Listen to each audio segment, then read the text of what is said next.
Welcome to Medicare, the BFCC-QIO, and You, a Commence Health podcast where we bring you up-to-date information about QIO services and the overall Medicare landscape.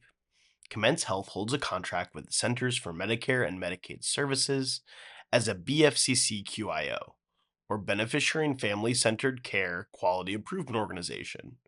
BFCC-QIOs are contractors hired by Medicare to make sure that Medicare beneficiaries receive the care they deserve. All Medicare beneficiaries have a right to high-quality health care, and BFCC QIOs like Commence Health protect that right.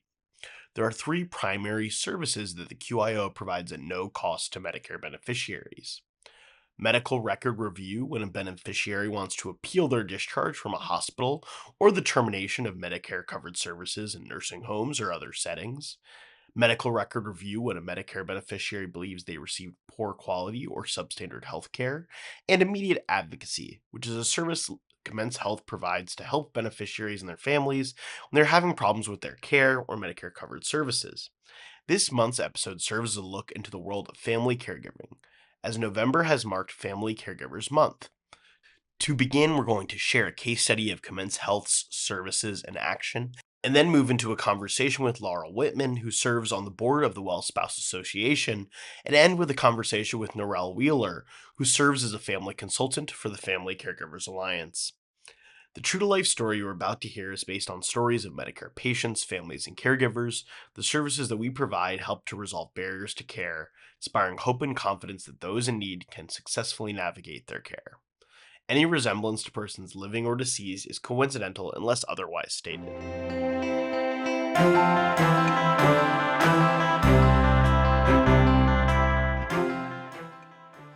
One Sunday, my mom was visiting us for dinner. I prepared her favorite meal, pot roast with potatoes and carrots. After we finished eating and started clearing the table, she suddenly mentioned her chest was hurting. I guided her to sit on the couch, thinking it might just be indigestion. But soon her pain intensified. I could see fear in her eyes, which made my heart race too. Without hesitation, I called 911.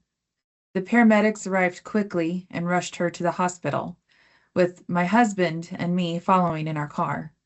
I hurried straight to the emergency department to be by my mom's side.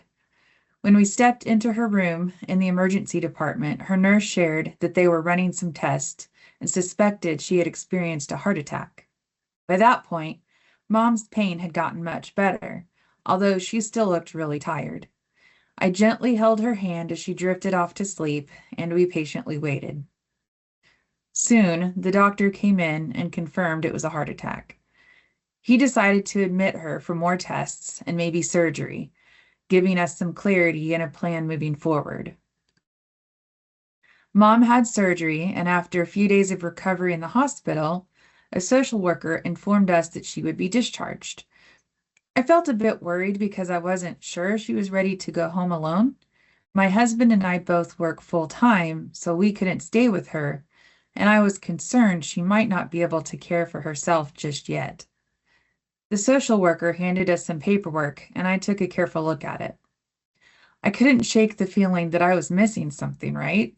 Did they really mean she was going home already? I looked through the documents, but didn't find anything that answered my questions or made me feel better. However, I did notice some information about filing an appeal. I thought to myself, okay, I'll begin there. I called the number for Commence Health and explained that I needed to file an appeal. When I shared my mom's situation with the representative from Commence Health, they kindly helped me file an appeal and mentioned the immediate advocacy service that was available.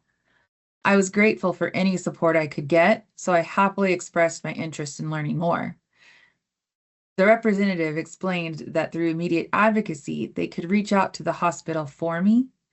I accepted right away, feeling relieved and supported. The next day, the social worker came back and talked with us again. She mentioned that she had spoken with the Commence Health representative and agreed to return to go over the discharge plan with me in more detail. I'm not quite sure if the social worker thought she had already explained this to us or if I somehow missed it, but the doctor had arranged for home health services for Mom. These services would help her with several daily tasks, which would be a big relief for me. She also shared information about some other local resources that might be really helpful for us. A few hours later, the representative gave me a call to check in. I shared that I was really pleased with the home health services and felt more confident about mom's discharge. I decided to withdraw the appeal since I no longer felt it was necessary. I genuinely appreciate Commence Health's support during those stressful days. It's so reassuring to know they are always there when I need help with mom's health care.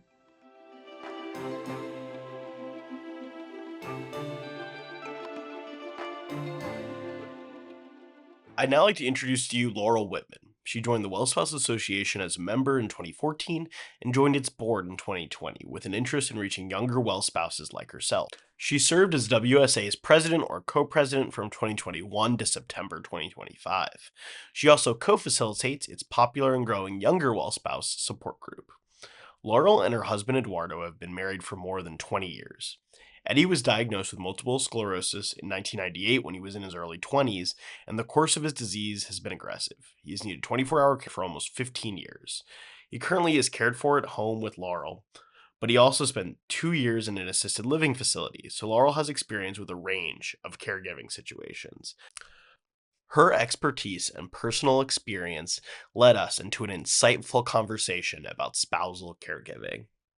So, Laurel, if you could start us off with a question of what is a family caregiver? Sure, I'd be happy to talk more about my experience, which is mostly as a spousal caregiver, although I'm currently one of those sandwich generation people as well, caring for both somebody in my immediate family as well as a parent from time to time. Well spouse's perspective, who I work with, we have a very broad view of who a caregiver is. And in fact, we don't use the word caregiver in the name of our organization. We use well spouse instead because we don't even assume you have to be providing any care at all to have the impacts of somebody else's chronic illness or disability impact your life. So caregiving, though, can take any number of shapes and forms from what it looked like when I first started my caregiving experience with my husband. He was still working. He could walk. He could take care of himself for the most part, all the way to, and I'd attend doctor's appointments, for instance, or, pay the bills or pick up more of the household responsibilities at that time, all the way to what it has become, which for him is he needs 24-hour care. He needs somebody to listen for alarms to make sure his oxygen levels are being maintained, and he can't handle any of his activities of daily living. And in fact, he can't stay alive without somebody there 24 hours a day. So it can be a whole range of experiences. From my perspective, I don't like to limit the language. It's anyone who really has a partner who has this kind of illness or disability that might impact their life. And, kind of along these lines, why is it so important to highlight family caregivers? From a very selfish perspective, as the caregiver in my family, much of what we do is invisible, right? It's labor that occurs behind closed doors. It's the kind of topics that families and people don't like to talk about in polite company. So it's extremely isolating. So having folks like yourself and like Well Spouse come out and talk about the experience of being a caregiver is really important to making people in the caregiving community feel that they're part of a broader community. It's also important because, as Rosalind Carter, who is a well-known advocate for caregivers, once said, if you haven't been one, you will be one, you'll need one, or you've been one in the past. So we want to make sure that new families aren't caught off guard the way many of us are when our caregiving experience starts. So highlighting the experience and what it can look like is a way of making sure that people can prepare as much as possible for this kind of experience. And you've kind of already started to begin to talk about this, but could you detail a little bit more? What role do family caregivers play in the healthcare process? And you've already talked about some of the roles that they may be playing. Yeah, so I think of them as another leg of the healthcare stool, alongside other major, certainly payers of healthcare. They, in many ways or many years, rival Medicare and Medicaid and commercial payers that are paying for these kinds of services. But what we are doing is largely unpaid, and we're doing it without resources and a real cost to our own life. But we are a part of the system that keeps it from collapsing in many ways. My husband's care is considered intermediate or ICU level care most of the time. It's not something I can even find people for.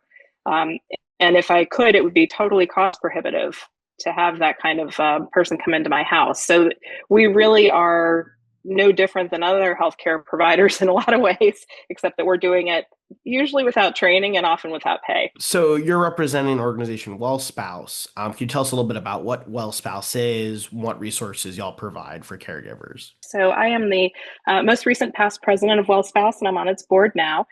We are the only organization in the U.S. for people, the partners of people living with chronic illness or disability.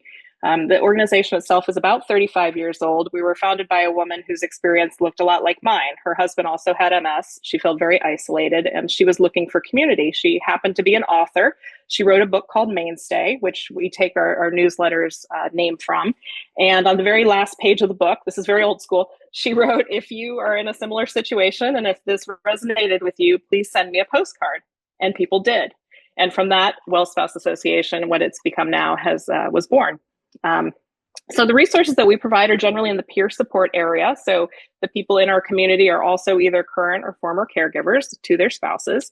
And at the heart of it, WellSpouse is really about creating a community for people who often don't feel like they have one, to give that sense that they aren't alone. We have around 30 different support group meetings that meet each month around the US and on Zoom. We have a national conference we do each year. We do seminars regularly and events for caregivers and things that would be of interest to them.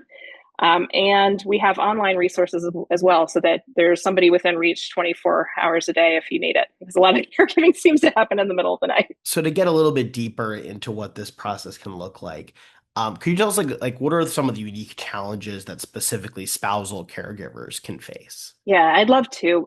My usual statement on this is that spousal caregivers are providing more care for longer in length of time, more intensive medical care for more ADLs, activities of daily living, and we're doing it with fewer resources and often the loss of our primary intimate relationship. So we have many of the features that other family caregivers would have, but what can be a little different is the financial impact and the loss of intimacy that many of us face as a result of both the caregiving as well as the disease experience itself. In many cases, you're going from 2 incomes in a family to 1 or 0. That has a tremendous impact. The loss of the intimate relationship, there really is no replacement for that. Most people, they expect to have one partner for life, right? That's what we go into a marriage hoping for. And then the other piece that's important to talk about is our experience as caregivers, as spousal caregivers, tends to be more bound up with the role itself. That a lot of these activities are things that many people think they just should be doing because it's their spouse, when really they're taking on more and more, that's separate and apart from a typical relationship. You don't tend to see the roles kind of crisscross in that way so much as you with caregiving for a parent, for instance. It's easier to draw boundaries, and you can go home to your own house and you can step away, and your partner might be there to support you if you're caring for a parent. And in my home, there's nowhere to step to. My husband is here. I have to take care of him. And it can be really hard to keep those roles straight. So those are a couple of the reasons in particular that we think spousal caregiving has unique challenges, even among other family caregivers. So what do you think would be helpful for a hypothetical spousal caregiver or someone who knows they may be heading towards a situation to know? How can they set themselves up? Or even, I know my parents are about to experience a situation like this. How would you set them up for success? One thing I think is to know that there are resources out there. They can be hard to find, but there are organizations like WellSpouse, like the disease-specific organizations. There's a lot of online resources, Facebook support groups, Reddit pages. There are places that people can go so that they don't feel so alone as this journey starts and as they progress. I always say I found WellSpouse about 10 years too late in my journey, because there was a lot of time when I was doing this all by myself, not talking to people. It created tremendous anxiety in my life, and it generated a ton of grief and loss that I didn't know what to do with. I didn't even have a language for it. And once I found a community and got some of the words to talk through what this experience is like, it became a lot easier of a burden for me to carry. I think it's also helpful to kind of know, the journey will change over time. There's often a period, right after a diagnosis where you spend a lot of time doing a lot of research because you're not ready to accept where you are. And I think the faster you can get that kind of acceptance stage with the journey, that maybe your life looks different now because, again, focus on a spousal caregiving relationship. In my case, for instance, we didn't have children. We haven't had children. So, that was an experience that I had hoped to have. I'd hoped we'd have together. So kind of wrapping your head around how your life can look different, that it won't look the same, but there are still ways that you can find joy and have joy coexist with some of the grief and some of the losses of this experience. I think is really helpful. I don't know that there's any way to really prepare for it. You won't know until you get there what it looks like, right? And I think it's hard to prepare for the financial piece as well, given the cost can be so high. But I think there are ways to figure out the emotional piece earlier than many people do. And that really is a large part of making this possible to thrive with. And Laurel, before I let you go, if there's anything else you'd like to share with our audience, the people at home? Yeah, I appreciate you bringing this issue to the forefront. Like we said, it's important. It's often not talked about. If there are people in your life and in your circle who are going through this experience, reach out to them. Please don't abandon us. We are often living lives that might look very different from yours, but we still want to be part of your community, and we still want our loved one to be part of your community. Ask how we're doing. Keep us in your circle.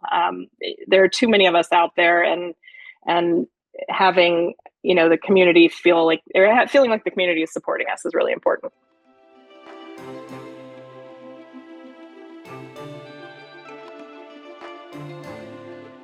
I'd now like to introduce you to Norel Wheeler, our second guest on the podcast. Following the completion of a dual master's degree in public health and behavioral health, Norel joined the Family Caregivers Alliance. With over 20 years' experience in the field of public health and behavioral health, Norel extended her education to become a certified brain longevity specialist in 2024. As an FCA family consultant and ASA RISE alumni, Norel remains committed to her passionate work teaching professionals and communities about healthy aging and neurodegenerative disease prevention. The Acts for Dismantling Ageism and teaching caregivers about neurodegenerative diseases, self-care, and how to increase their knowledge and understanding of the impact of caregiving on their overall well-being. When not in her role of family consultant or ASA RISE ambassador, Norel spends her free time pursuing a clinical doctorate and reading literature on brain health. She most enjoys the time she gets caring for her aging parents, indulging in the arts, doing philanthropic work that bridges the connections between preservation, conservation, and intergenerational aging, traveling, and spending time with her fur baby, loved ones, and friends around great food and laughter. Norel's wealth of hands-on experience in the field and her own personal experiences led us into an engaging and deep conversation about family caregiving. Welcome to the podcast today, Norel. Super excited to talk to you about family caregivers today. To start things off, I'd love to hear from you about what does it mean to be a family caregiver? First of all, thank you for having me. Well, so to be a caregiver, there's a couple of definitions you can describe yourself, how you can describe yourself. So we see caregivers as either traditionally like unpaid individuals who are caring for someone. Most of us are caring for a family member who has either, a chronic health condition where there's some complications, or it's just, someone who, it could be taken care of, all ages, right? So we have caregivers who are parents, grandparents, family members, friends, neighbors. Statistically speaking, I will say that, on average, about 5 years ago, caregivers were, valued, the care that they were providing was valued at maybe like, say, 600 billion. Well, today it's around 850, 860 billion. So we are, just individuals of all ages. All dynamics of individuals and folks. Now, could you tell me a little bit about the organization that you work for, the Family Caregiver Alliance, and how do you play a role in that organization? Right. So Family Caregiver Alliance, we are an agency based in San Francisco, California. We provide services to caregivers. A lot of the services we acknowledge support, the care recipient, right? There's a lot of resources out there for them. And so Family Caregiver Alliance came about close to 50 years ago between um, two women who were caring for their spouses and who recognized that there just wasn't a lot of, support surrounding the caregivers. So we provide referrals, resources, assessments on caregivers, pinpointing the specific needs that they have. We also do work around policy, education, referrals and resources. Family Caregiver Alliance, what distinguishes us from other, services that support caregivers is that, we really focus on the caregivers aspects of caregiving, like what they need. We also provide resources around not just education, but around respite care, supportive services, counseling services. We make a lot of referrals for those too. I am what is titled a family caregiver, a consultant. I'm a family consultant. And so my role is basically to, highlight the caregiver's needs, by providing resources, referrals, in the capacity of holding an assessment. So I do an assessment where these are evidence-based, assessments in partnership through UC Davis that we work very closely with. That's University in Sacramento, California.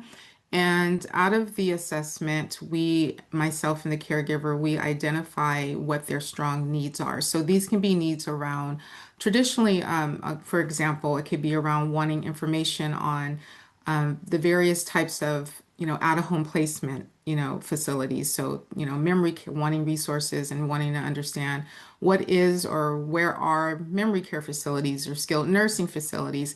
It could be providing them information around advocacy. How do you advocate for your loved one to either come home when it's time or transition into one of these types of long-term care facilities. I also will talk to them, and other consultants will talk to them about, their own personal care. So we talk about caregiver burnout, what that means, what that looks like, and should they need or should I recognize the need for it? We talk about respite care. So a lot of, and even elder law referrals. So caregivers sometimes around like long-term care planning, they want to know about, or they've never even talked about a living will or a trust, advanced healthcare directive, what we consider those important papers to have. And so what I do as a consultant is pretty much, describe that information to them, follow up with them, regarding the resources I share, the referrals I make. And then it's a really nice relationship rapport building that takes place. And so while they're going through their caregiving journey until, they stop caregiving for any numerous reasons, we have this relationship that's ongoing. And so, we're a little different as consultants than I would say social workers. So we aren't necessarily like walking into, the hospital settings with them. We're not coming into their home and setting up services for them per se.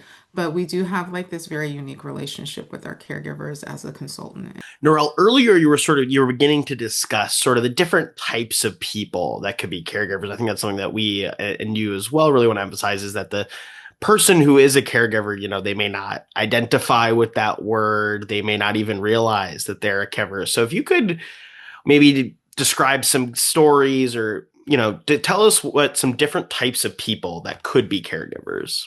I'm going to start with like our young population, right? So young caregivers tend not to know that they're caregivers until they're into their adulthood.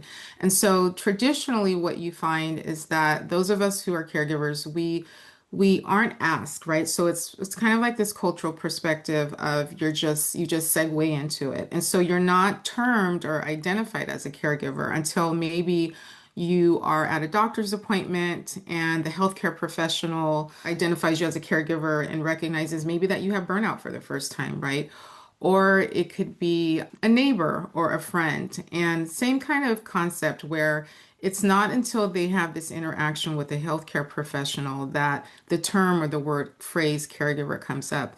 Personally speaking, Noah, I myself did not identify as a caregiver, right? And I share this with others, that I wish that I had known about the very agency that I work for, because I was caregiving for my grandmother at a very young age who, chronic health condition of diabetes, and she had, had an eye surgery, didn't see a needle, stepped on it, partial foot amputation. And so my journey was that my mom and we would drive 35 minutes. I would go in and help bandage her foot, wasn't even told how to do these nursing medical activities, which is another reason why caregivers don't identify, right? We are given these roles and nursing activities that we have to do, but no one really describes them to you. So at like age 12, I'm bandaging a foot, putting on solution because my mom is telling me what to do.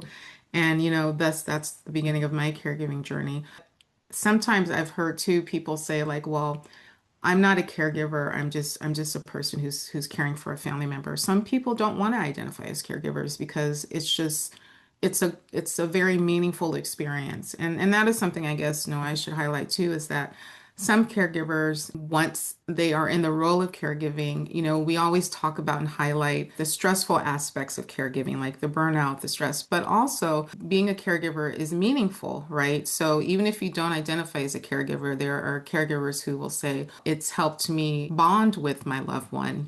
There was like a lot of years of separation between us. So caregivers are also individuals who maybe the relationship and their family dynamics, maybe it was strenuous or strained, and then now they are like the only person who can take care of like the relative, the name, the family member. Also, there are caregivers where we consider them to be a part of the sandwich generation. So I'll talk about them first. So your sandwich generation caregiver is someone who say they're like in their mid-career age group. And not only are they taking care of like their parent, but they're also taking care of like their children, right? And they could be a single parent taking care of a loved one, an older adult, or like, like the grandparent or grandparents. You also have like our spousal caregivers who are across the age spectrum too. So I have had caregivers where they are in their 40s and 50s and they are taking care of their spouse who is also in their 40s and 50s, because the care receiver has gotten an early onset of dementia or some sort of Alzheimer's or neurodegenerative disorders. Now, the other, spectrum of this is what most people kind of may think of as a spouse is older adults caring for another older adult. It's hard to say as far as like when you want to, pinpoint groups as far as, type of caregiver, because in my opinion and from my experience, they're everyday people. And so, you know, every demographic, right, that you can think of, every age group that you can think of, And so I think the youngest caregiver that I've worked with, she was 17. So and some of the oldest caregivers that we work with and that I hear stories from my other coworkers, caregivers in their 80s or 90s, and or another group, they're in their 60s, but they're taking care of their parents who are in their 80s and 90s. So these are caregivers where, mom maybe had them at an early age and they're both aging adults, older aging adults, and being taken care of. Do you have any tips for taking care of yourself while you're caregiving, whether that's an emotional or a physical sort of caring for yourself?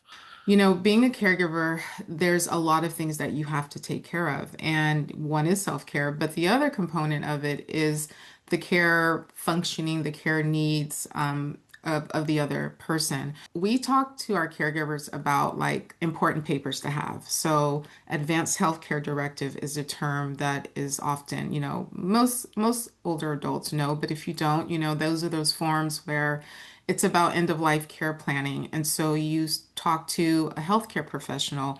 It could be a nurse practitioner, it could be a primary care doctor, it could be a specialist doctor. But beyond that document, there is, the like a post form. So that stands for physician ordered life sustaining treatment document. That form helps decide whether or not, an older adult or, someone who is approaching end of life, if they want feeding devices, whether or not they want to be fed, at a certain point. Even things such as the spiritual advisors that they would like to have their presence with them and their family members. So, those really hard, tough questions around end of life care that do need to be had. These are those types of forms. The main two that people are familiar with is probably a will or a living trust, right? I'm not an attorney, I won't go down that roadmap, but speaking to before you get to the point, right? Like just, making sure that conversations are had early.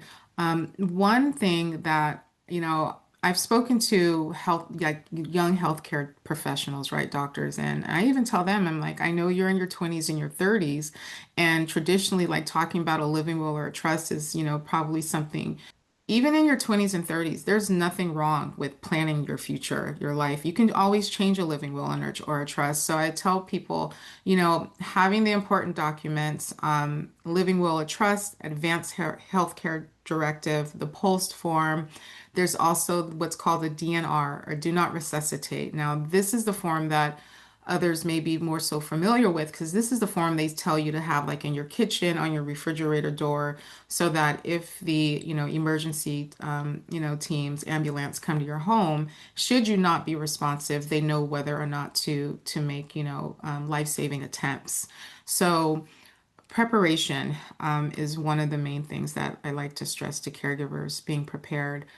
If you aren't helping set up, like the long-term care planning for your loved one, then this is the thing. You can't take care of yourself. It's just very difficult. So self-care for caregivers can be done in many ways. It's your knowing what your needs are as a caregiver. And what I mean by that is understanding the relationship you have with the person that you're caring for is important. Is this someone you've had a healthy and meaningful relationship your whole entire life? Is this someone where, they're a relative that you don't really know well, but you are like the last relative and the healthcare providers have said, please step up to the plate, things of that nature. And having your own support system is important. Having either a professional support system, meaning a therapist, a counselor, and your tool, what we call a toolkit, that helps you prepare, because even the best relationships as a caregiver, things come up for us as caregivers, right? That we just sometimes are just unexpected. We think we're ready, and it can take an emotional toll. Another part of preparation is around your own work life, right? Like, so if you are working, it's having those conversations with your employer to discuss, I won't go into details about it, about like medical leave, paid family medical leave, intermittent paid family medical leave or unpaid medical leave.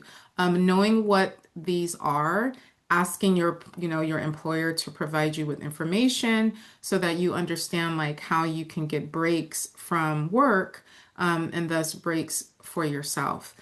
Burnout is a huge thing, right? It's, you can get burnout at work, but in the caregiving world, it's unavoidable. It creeps up on you sometimes. So educating oneself about what caregiver, specifically caregiver burnout looks like, what it feels like, how you're going to hear it, how you're going to deal with it and how you're going to manage it, and understanding what are some coping mechanisms out there to address it, right? And so other people in your life, they want to help you, they just need to know how to help. So a part of that too is understanding what your limitations are for yourself so that you can ask for help, and knowing where to get it. Resources, Family Caregiver Alliance, although, we're an agency that services just the Bay Area, we do have like a national call center.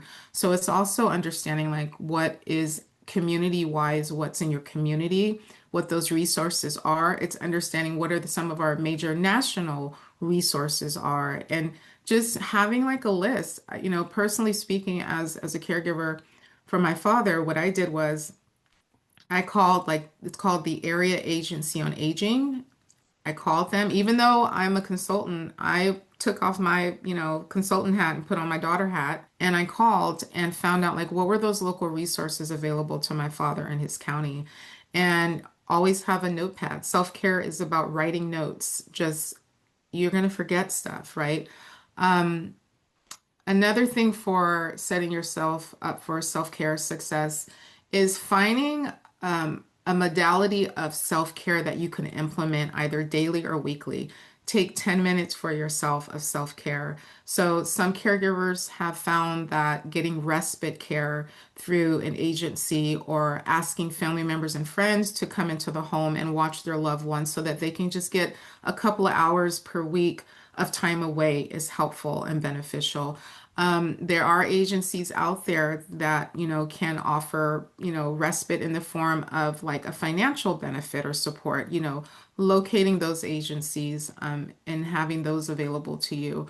Self-care is really about pausing for a few minutes a day. So, if I can offer, anyone here reading, listening in, one powerful, successful self-care tip, it's literally taking your technology, watch, phone, whatever it is, setting a timer for yourself, 5 minutes, start with 5 minutes, and just go to one place where you just do nothing for 5 minutes, as a caregiver. Relying on community for support, relying and speaking to your healthcare professional about like your feelings, emotions related to how you're managing caregiving is self-care support, and talking, just talking and sharing and reach out to support groups. Those are all good, excellent tools for self-care. Next sort of area of conversation that I wanted to get us going with was thinking about, when we're with our loved ones in a medical situation, how can you best be an advocate? That's a role that, a lot of,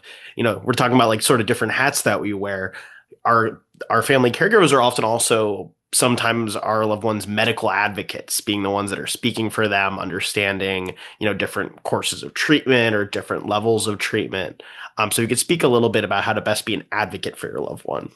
Right. So being an advocate means, understanding what your loved one's needs are, of course, right? It means being able to also, I think for caregivers, like feeling like they have a voice and like some caregivers, they're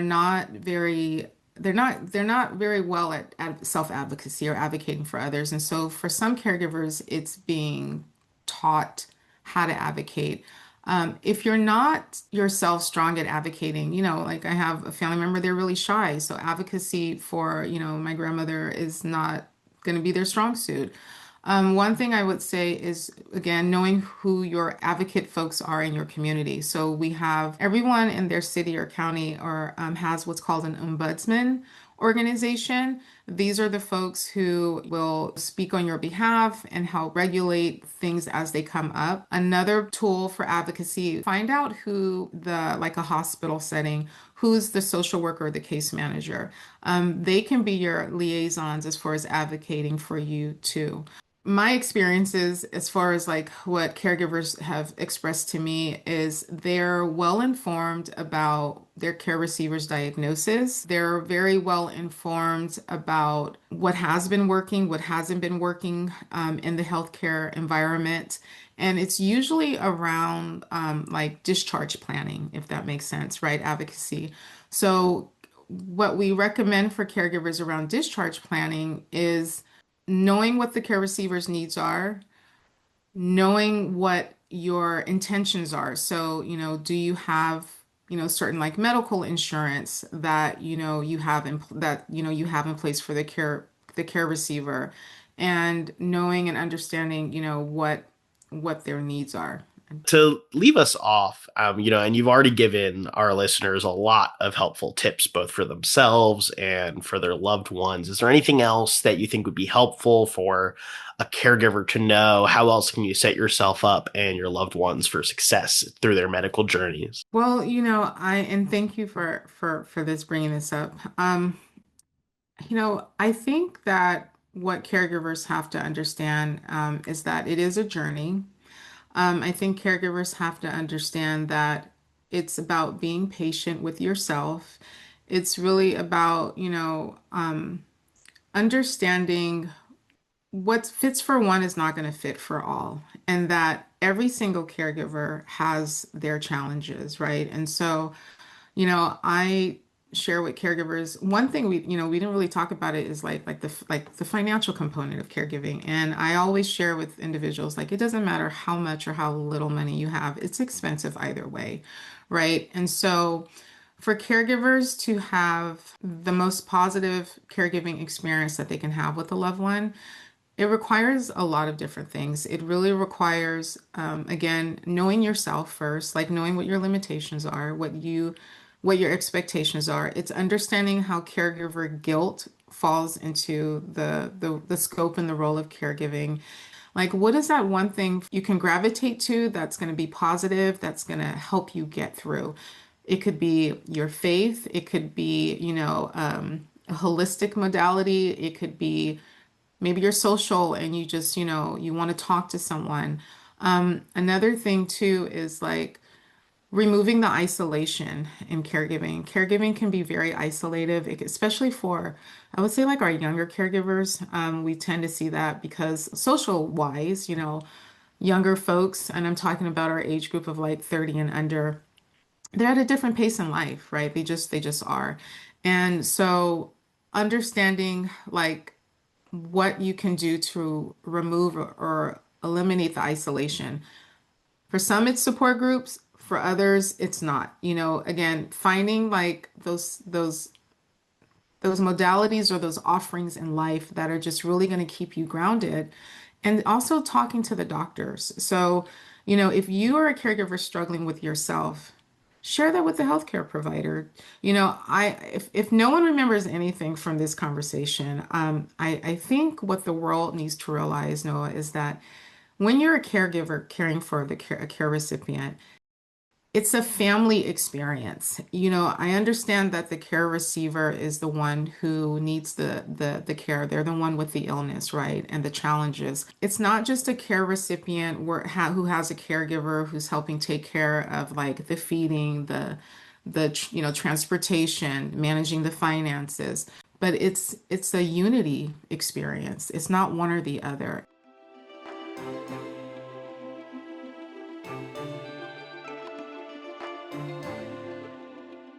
As we wrap up this month's episode of Medicare, the BFCC-QIO, and you, we wanted to remind you that more information about QIO services and your state or territory's helpline number can be found by visiting our website at www.commencehealth.cms.gov. Thanks for tuning in.